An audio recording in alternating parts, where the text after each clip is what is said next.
बिस्मिल्लाहिर्रहमानिर्रहीम अल्लाहुम्मा सल्ली अला मुहम्मद व अला आलि मुहम्मद। अस्सलामु अलैकुम फ्रेंड्स, होपफुली आप सब लोग खैरियत से होंगे। फ्रेंड्स, हमारा आज का टॉपिक रैंकिंग फैक्टर का 11th number point user experience यानी कि रैंक ब्रेन है। तो आइए गूगल पर चलते हैं और उससे पूछते हैं कि यूज़र एक्सपीरियंस या रैंक ब्रेन क्या होता है। तो जो फर्स्ट रिज़ल्ट है वो सर्च इंजन जर्नल .com की एक पोस्ट है जिसके मुताबिक Google has confirmed that RankBrain is used to rank search results and it is involved in all queries. यानी कि गूगल ने ये कंफर्म किया है 20 फरवरी 2022 को कि रैंक ब्रेन सर्च रिजल्ट्स की रैंकिंग के लिए यूज़ होता है। इससे आगे बढ़े तो is RankBrain an AI, यानी कि क्या रैंक ब्रेन एक आर्टिफिशियल इंटेलिजेंस है या उसका कोई टूल है। तो इसके जवाब में backlinko.com की एक पोस्ट हमें बता रही है कि RankBrain is a machine learning AI algorithm that Google uses to sort the search results. यानी कि रैंक ब्रेन मशीन लर्निंग या आर्टिफिशियल इंटेलिजेंस का एक एल्गोरिदम है और ये गूगल यूज़ करता है सर्च रिजल्ट्स को सॉर्ट आउट करने के लिए, यानी कि सर्च रिजल्ट्स में से जो बेस्ट रिज़ल्ट है उसको फाइंड करने के लिए, उसको सिलेक्ट करने के लिए। It also helps Google process and understand search queries. ये एल्गोरिदम यानी कि रैंक ब्रेन गूगल को हेल्प करता है सर्च क्वेरीज को अंडरस्टैंड करने के लिए भी। हम मज़ीद आगे बढ़ें तो what is rank brain use for, rank brain किस लिए यूज़ होता है। तो इसके जवाब में विकीपीडिया का एक आंसर है rank brain is a machine learning based search engine algorithm. यानी कि रैंक ब्रेन मशीन लर्निंग या आर्टिफिशियल इंटेलिजेंस का एक सर्च इंजन एल्गोरिदम है, एक प्रोग्राम है। The use of which was confirmed by Google on 26 अक्टूबर 2015, जिसके बारे में 26 अक्टूबर 2015 को गूगल ने कंफर्म किया था कि गूगल रैंक ब्रेन के एल्गोरिदम को यूज़ करता है, जो कि आर्टिफिशियल इंटेलिजेंस का एक टूल है सर्च क्वेरीज को सॉर्ट आउट करने के लिए, उनको ऑब्जर्व और चेक करने के लिए। It helps Google to process search results and provide more relevant search results for users। Rank brain Google को सर्च रिजल्ट्स प्रोड्यूस करने में हेल्प करता है और रैंक ब्रेन जो गूगल के लिए सर्च रिजल्ट्स प्रोड्यूस करता है वो यूज़र्स की क्वेरीज के लिए मोस्ट रेलिवेंट रिजल्ट्स होते हैं, यानी कि यूज़र जो फाइंड कर रहा होता है और ये RankBrain to the point result को फाइंड करके यूज़र को प्रोवाइड करता है ताकि यूज़र इसके जनरेटेड रिजल्ट से फ़ायदा उठा सके और उसकी डिपेंडेंसी गूगल पर बढ़ सके, वो गूगल को प्रेफर कर सके बाकी सर्च इंजन्स पर। तो हमने रैंक ब्रेन के बारे में डिफरेंट तरह के शॉर्ट आंसर्स को रीड किया है और अब हम स्लाइड पर चलते हैं और देखते हैं कि रैंक ब्रेन किस तरह से वर्क करता है। Rank brain understands search queries, keywords, की फ्रेजेस। यानी कि रैंक ब्रेन एल्गोरिदम यूज़र्स की जाने वाली क्वेरीज यानी कि क्वेश्चंस या फिर लिखे जाने वाले कीवर्ड्स या की फ्रेजेस को अंडरस्टैंड करता है। It measures the user satisfaction through the interaction of people with the results.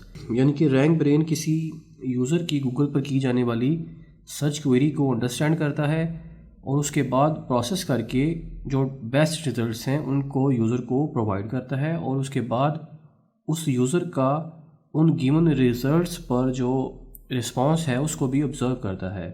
इस बात को हम आगे चल के एग्जाम्पल के साथ आपको एक्सप्लेन करने वाले हैं। हम यहाँ पे मौजूद थर्ड नंबर पॉइंट को भी रीड कर लें। Then give value to the search results which depends on the users satisfaction.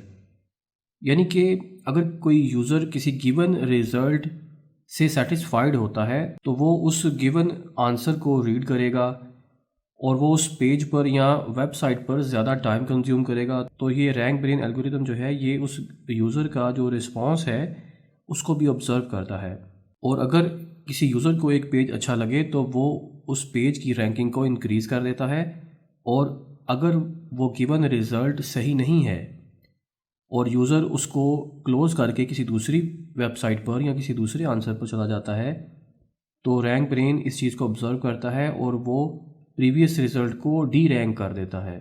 इन सारी थ्योरीज़ और कॉन्सेप्ट्स को समझने के लिए हम नेक्स्ट स्लाइड को ओपन करते हैं और इस स्लाइड के मुताबिक how rank brain probably uses UX signals.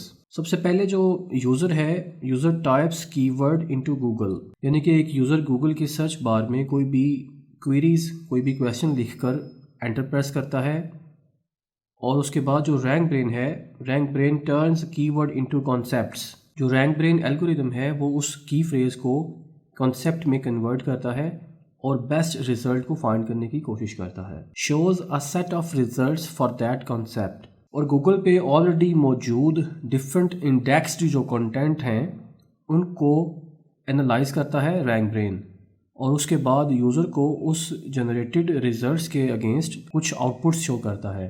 यानी कि कुछ आंसर्स जो हैं वो रैंक ब्रेन यूज़र को शो करता है, जिनकी डिफरेंट रैंकिंग्स हो सकती हैं। कोई फर्स्ट नंबर पे ब्लॉग पोस्ट हो सकती है, कोई सेकंड, कोई थर्ड एंड सो ऑन। और उसके बाद did a page satisfy the user. उसके बाद जो रैंक ब्रेन है वो ऑब्जर्व करता है कि जो गिवन रिज़ल्ट है क्या उसने यूज़र को सेटिस्फाइड किया या नहीं किया।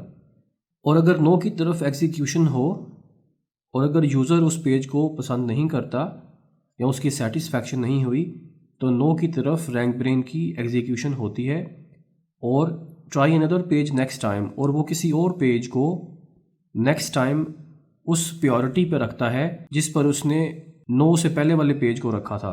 लेकिन यूज़र अगर उस गिवन रिजल्ट से सेटिस्फाइड हो जाता है तो रैंक ब्रेन उस स्पेसिफिक पेज की जो रैंकिंग है उसको इंक्रीज़ कर देता है, और जब वो स्पेसिफिक पेज की रैंकिंग इंक्रीज़ होती है तो उससे उस वेबसाइट का रैंक भी इंक्रीज़ होता है और उसको बहुत ज़्यादा फ़ायदे हासिल होते हैं। उसकी रैंकिंग और बहुत सारे कीवर्ड्स के अगेंस्ट भी इम्प्रूव हो जाती है। इस पॉइंट को मज़ीद समझने के लिए नेक्स्ट स्लाइड को ओपन करते हैं। नेक्स्ट स्लाइड के मुताबिक what is rank brain observing exactly, यानी कि रैंक ब्रेन एल्गोरिदम एक्चुअली क्या कर रहा होता है। तो इस पॉइंट को समझने के लिए हमें मज़ीद 4 पॉइंट्स को समझना होगा, जिसमें जो फर्स्ट नंबर है वो है ऑर्गेनिक क्लिक थ्रू रेट।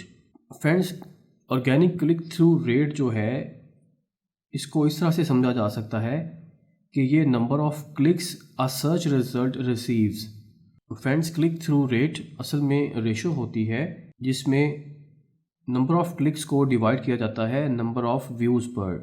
यानी कि किसी भी सर्च रिज़ल्ट्स को जितने नंबर ऑफ़ क्लिक्स मिलते हैं उनको डिवाइड किया जाता है नंबर ऑफ़ व्यूज़ पर, यानी कि इसको इम्प्रेशंस भी कहते हैं। यानी फ़र्ज़ करें कि हमने यूज़र एक्सपीरियंस रैंक ब्रेन लिखकर जब गूगल पर सर्च किया था तो उसके बाद जितने भी रिज़ल्ट्स आए हैं उनमें ये वाला जो रिज़ल्ट है इस पर कितने क्लिक्स हुए हैं डिवाइडेड बाय इसको कितनी दफ़ा इम्प्रेशंस मिले हैं या कितनी दफ़ा इसको व्यू किया गया है। इस वक्त मैंने इस पर क्लिक नहीं किया, मैं इसको इम्प्रेशन दे रहा हूँ या फिर व्यू कर रहा हूँ। तो इसको जितनी दफ़ा क्लिक किया जाएगा डिवाइडेड बाय इसको जितनी दफ़ा व्यू किया जाएगा वो CTR रेशो काउंट होगी। तो किसी भी पेज को जितनी दफ़ा क्लिक किया जाता है अगर उसको हम डिवाइड करें उसको मिलने वाले टोटल इम्प्रेशन पर तो वो ऑर्गेनिक क्लिक थ्रू रेट होता है। तो जो रैंक ब्रेन है ये ऑर्गेनिक CTR को ऑब्जर्व करता है, यानी कि ये व्यू करता है कि एक वेब पेज या एक लिंक को कितनी दफ़ा क्लिक किया गया है डिवाइडेड बाय कितनी दफ़ा उसको व्यू किया गया है। यानी कि एक लिंक पर मिलने वाले इम्प्रेशंस अगर ज़्यादा हों और क्लिक्स थोड़े हों तो उससे रेशो बढ़ जाएगी, वो ठीक नहीं होगा। और CTR की जो आइडियल एक कंडीशन है वो 2% तक समझी जाती है, और इसमें क्लिक्स भी ज़्यादा होने चाहिए हैं इम्प्रेशंस के साथ साथ। तो होपफुली आपको क्लिक थ्रू रेट की समझ आ गई है। इसके बाद जो नेक्स्ट पॉइंट है वो है ड्वेल टाइम। ड्वेल टाइम की डेफिनेशन कुछ इस तरह से है कि it is the amount of time a user takes analysing a web page before clicking back to search results. यानी कि अगर हम ब्राउज़र में कोई सवाल लिखकर अगर उसको फाइंड करें और उसके बाद जो गिवन रिज़ल्ट आया है इसको ओपन करने के बाद इस वेब पेज पर जितना टाइम कंज्यूम करें वो सारा टाइम ड्वेल टाइम काउंट होता है, इससे पहले कि हम यहाँ पर मौजूद बैक को क्लिक करें। यानी कि हमने ये सर्च क्वेरी लिखकर इस गिवन रिज़ल्ट पर जो टाइम कंज्यूम किया था वो ड्वेल टाइम था। यानी कि हमने ये सर्च क्वेरी लिखकर जब ये लिंक ओपन किया और इस पर जाकर जो टाइम कंज्यूम किया और उसके बाद बैक पर क्लिक करके हम वापस गूगल के सर्च रिजल्ट्स वाले पेज पर आ गए, तो ये सारा जो टाइम था ये इस वेब पेज के लिए ड्वेल टाइम था। ड्वेल टाइम से रैंक ब्रेन इस चीज़ को ऑब्जर्व करता है कि जो गिवन रिज़ल्ट है क्या वो इस काबिल है कि वो यूज़र को ज़्यादा से ज़्यादा क्वालिटी मुहैया कर सके। अगर किसी वेब पेज का ड्वेल टाइम कम हो तो उसकी रैंकिंग डाउन हो जाती है।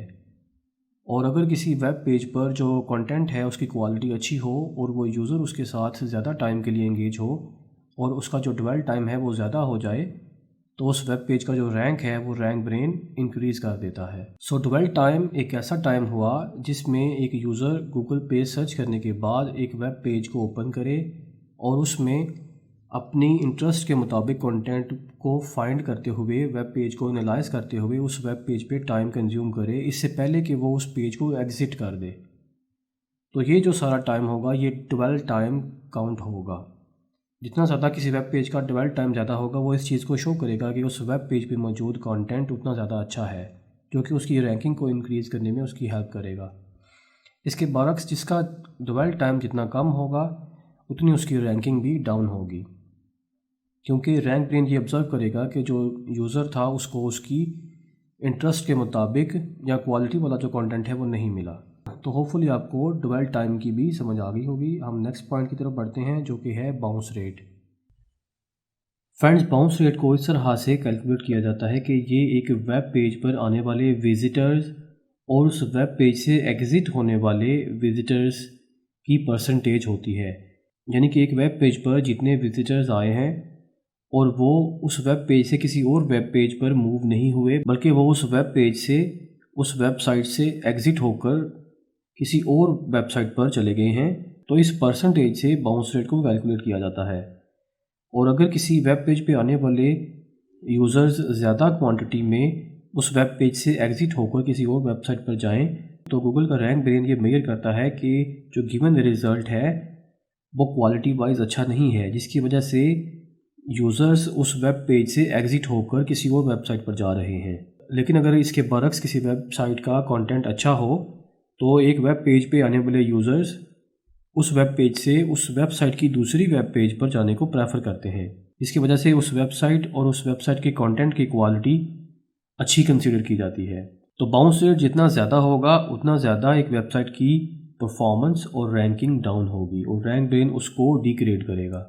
और अगर एक वेबसाइट पर आने वाले यूज़र्स एक पेज से दूसरे और तीसरे वेब पेज पर मूव हों तो उसका जो बाउंस रेट है वो अच्छा कंसीडर किया जाता है और रैंक ब्रेन उस वेबसाइट को वैल्यू देता है। अगर आप बाउंस रेट को मज़ीद समझना चाहते हैं तो हमने इस पर अलग से एक वीडियो बनाई है, जिसका लिंक आपको ऊपर आई आइकन से और नीचे डिस्क्रिप्शन से मिल जाएगा।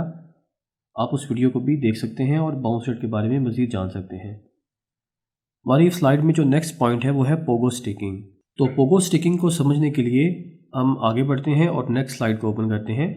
अब फ़र्ज़ करें कि हमने गूगल में ये क्वेरी लिखकर सर्च की है how to drive a car, और इसने डिफरेंट रिज़ल्ट्स हमारे सामने रिप्रेजेंट किए हैं।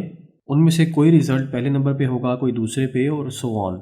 और एक यूज़र जो है वो जो फर्स्ट गिवन रिज़ल्ट है उसको ओपन करता है, लेकिन उस लिंक को ओपन करने के कुछ ही सेकंड्स के बाद उसको पता चल जाता है कि उस वेबसाइट ने जो कंटेंट प्रोवाइड किया है वो उस यूज़र के सर्च रिज़ल्ट के रेलिवेंट नहीं है।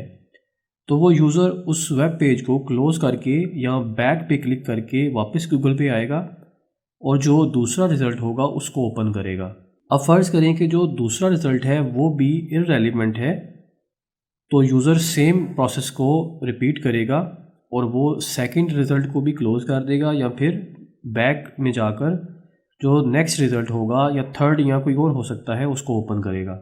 और अगर थर्ड नंबर पे ओपन होने वाला जो रिज़ल्ट है वो रेलिवेंट है और यूज़र उससे वो चीज़ फाइंड करने में कामयाब हो जाता है जिसको वो गूगल पर आकर फाइंड कर रहा है, तो गूगल का रैंक ब्रेन इस चीज़ को ऑब्ज़र्व करेगा कि इस यूज़र ने पहले दो रिज़ल्ट्स को क्लोज़ करके थर्ड वाला जो लिंक है वो ओपन किया है और उस पर पहले दो रिज़ल्ट से ज़्यादा टाइम कंज्यूम किया है। इस तरह जो थर्ड नंबर वेबसाइट होगी उसका क्लिक थ्रू रेट भी इंक्रीज़ होगा, ड्वेल टाइम भी इंक्रीज़ होगा और बाउंस रेट कम होगा। तो ये यूज़र जो है ये अब इस थर्ड रिज़ल्ट को क्लोज़ नहीं करेगा और ना ही ये बैक जाकर गूगल में दोबारा से किसी और रिज़ल्ट को ओपन करने की कोशिश करेगा। तो यहाँ पर गूगल में सर्च करने के बाद फर्स्ट रिज़ल्ट को ओपन करने के बाद बैक जाने वाला जो प्रोसेस है ये पोगो स्टिकिंग कहलाता है। उसके बाद सेकंड रिज़ल्ट को ओपन करने के बाद दोबारा बैक आने का जो प्रोसेस है ये भी पोगो स्टिकिंग है। जबकि जो थर्ड नंबर वाला जो रिज़ल्ट था उसने रेलिवेंट रिज़ल्ट प्रोवाइड कर दिया है। यहाँ पे पोगो स्टिकिंग वाला जो मेथडोलॉजी है वो अप्लाई नहीं होगी, और ये जो थर्ड नंबर वाला जो पेज है इसकी रैंकिंग इम्प्रूव हो जाएगी। जैसा कि मैंने आपको पहले बताया कि जो फर्स्ट और सेकंड वाले जो रिज़ल्ट्स थे उनमें इररेलेवेंट इन्फॉर्मेशन मिलने की वजह से यूज़र ने पोगो स्टिकिंग को परफॉर्म किया, जिसकी वजह से फ़र्स्ट और सेकंड जो रिज़ल्ट्स हैं, यानी कि फ़र्स्ट और सेकंड वाली जो वेबसाइट्स हैं ये डी रैंक हुई हैं और इनका रैंक डाउन हो गया है। जबकि जो थर्ड नंबर पे रिज़ल्ट था ये रेलिवेंट होने की वजह से यूज़र ने इसको ज़्यादा टाइम दिया, इस पर डवेल टाइम ज़्यादा हुआ, और डवेल टाइम ज़्यादा होने की वजह से और यूज़र की ज़्यादा देर स्टे करने की वजह से इस वेब पेज का जो रैंक है वो रैंक ब्रेन ने इंक्रीज़ कर दिया है। तो इस तरह से rank brain different web pages की रैंकिंग पर असरअंदाज होता है, और हर तरह के वेबसाइट्स और उनके ओनर्स को रेलिवेंट कंटेंट को ही इंसर्ट करना चाहिए है, और रैंक ब्रेन की जो पॉलिसीज़ हैं उनको फॉलो करना चाहिए है। अगर आप इररेलेवेंट कंटेंट को अपनी वेबसाइट या ब्लॉग पोस्ट में इंसर्ट करेंगे तो वो यूज़र्स को सही तरह से गाइड नहीं कर पाएंगे और यूज़र उन रिजल्ट्स को क्लोज़ कर देगा, जिसकी वजह से उन वेबसाइट्स और वेब पेजेस की जो रैंकिंग है वो रैंक ब्रेन की वजह से डाउन हो जाएगी। तो होपफुली आपको रैंक ब्रेन के बारे में समझ आ गई है कि ये किस तरह से वर्क करता है और ये किस तरह से कंटेंट और यूज़र के रिस्पॉन्सेज को ऑब्ज़र्व करते हुए किसी भी वेब पेज को या उसके कंटेंट को वैल्यू और रैंकिंग देता है। हम अपने आने वाली वीडियोज़ में आपको ये बताएंगे कि आप किस तरह से अपने कंटेंट को ऑप्टिमाइज़ कर सकते हैं और रैंक ब्रेन के एल्गोरिथम के मुताबिक बनाकर ज़्यादा से ज़्यादा रैंकिंग को हासिल कर सकते हैं। अगर आप रैंक ब्रेन के बारे में मज़ीद कुछ जानना चाहते हैं तो आप नीचे कमेंट में हमसे पूछ सकते हैं, और अगर आपको ये वीडियो अच्छी लगी है तो इसको लाइक करें और ज़्यादा से ज़्यादा लोगों में इस नॉलेज को शेयर करें। अपना ख्याल रखें। अल्लाह हाफ़िज़।